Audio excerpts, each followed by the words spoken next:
Friday is the center point of the 3 self-emptying days. It represents the lowest point that humanity sunk to and the shameful manner in which Jesus was treated and killed.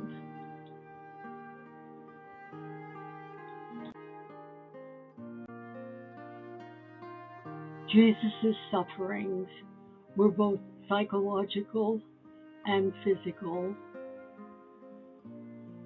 His self-emptying kenosis included betrayal, unjust arrest, 4 false trials, false accusations, denial, rejection, mockery, abuse, severe physical torture, unjust condemnation, and crucifixion. Annas, who held no formal office at the time, had no right to question Jesus. And when Jesus attempted to answer his question, the guard slapped Jesus in an act of abuse.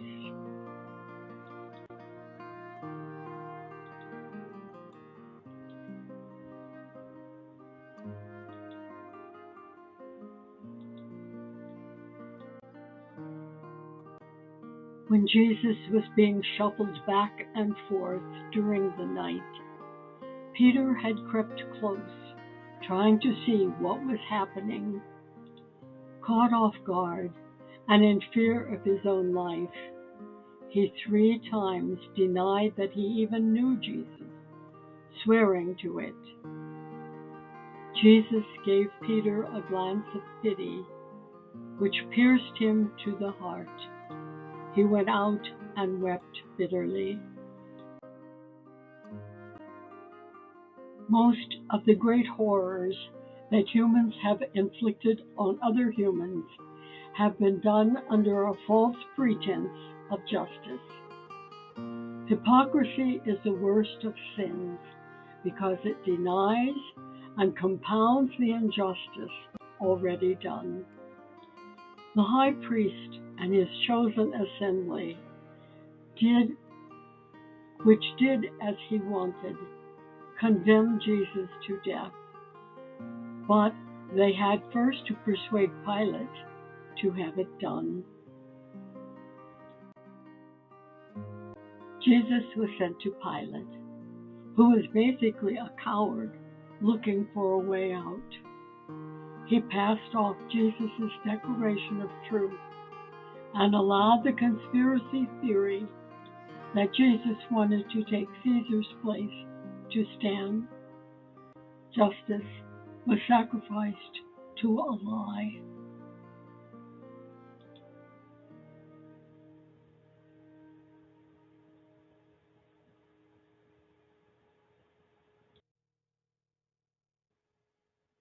To bide time and win favor, Pilate sent Jesus to Herod, the puppet king, who had no real authority. Jesus did not even dignify Herod's insults with a response.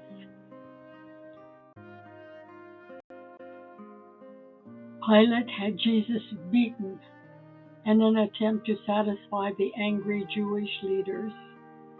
But such a beating was also the usual prelude to crucifixion. Next, the soldiers mocked and abused Jesus. The mockery and abuse was a demonstration of how debased human behavior can become.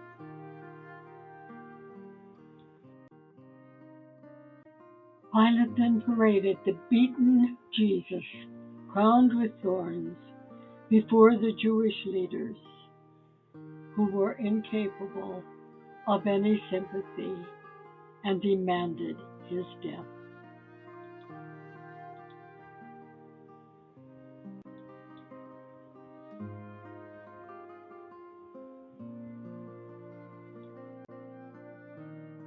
Pilate yielded to the crowd and condemned Jesus to death.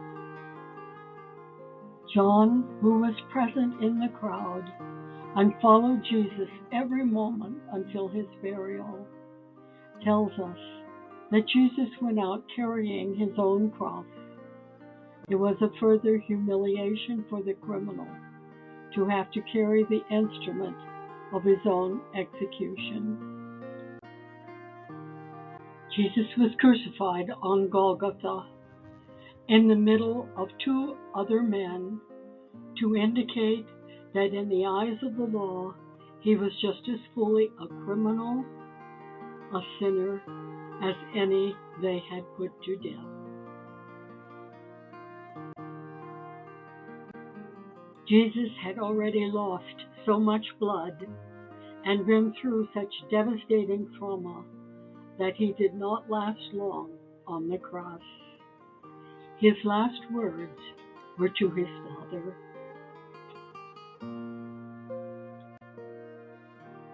To be certain that he was dead, Pilate had Jesus' side pierced. The last flow of blood and the lymphatic fluid in his pericardium drained out.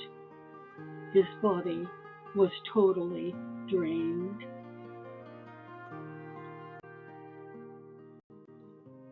We have considered all that Jesus submitted to in his heroic self-emptying.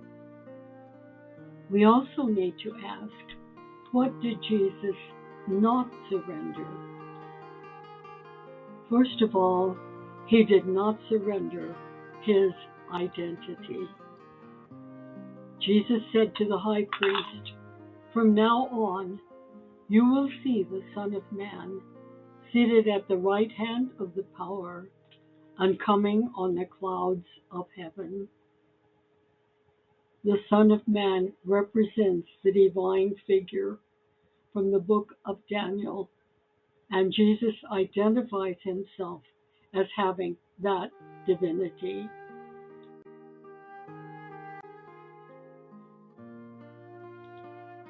Jesus did not surrender truth. He said to Pilate, "For this was I born, and for this I came into the world, to testify to the truth. Everyone who is of the truth listens to my voice." Jesus did not surrender his unconditional love. Hanging from the cross, he said, "Father, forgive them. They know not what they do."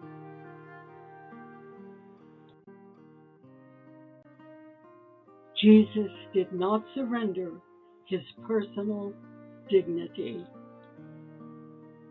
In the face of the insults and the ridicule of Herod, the soldiers, and the temple personnel, Jesus remained silent, not even dignifying them with an answer. Jesus did not surrender his role as healer. When Jesus' followers saw what was going to happen in the garden, they said, "Lord, should we strike with our swords?"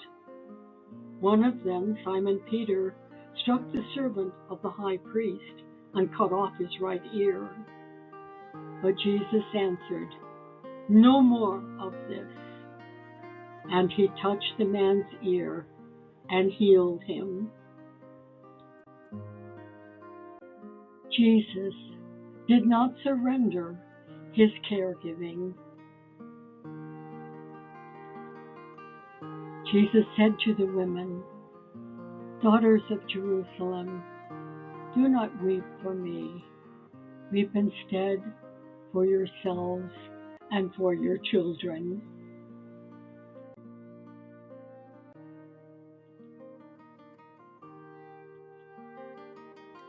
Jesus said to the thief hanging beside him on the cross, "Amen, I say to you, Today you will be with me in paradise.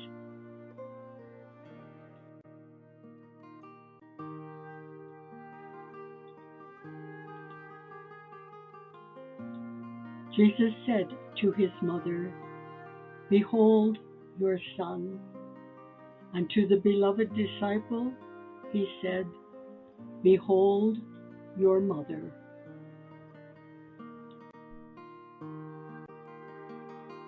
Jesus did not surrender his trust in the Father. And he said, Father, into your hands I commend my spirit.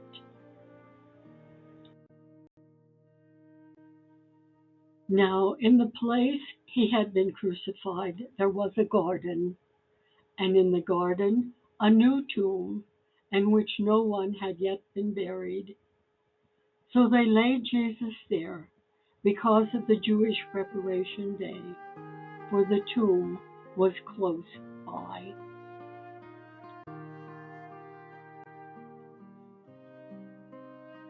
Jesus had said that the one who self-empties, loses self for his sake, will come to full personal identity. How is my sense of self-identity?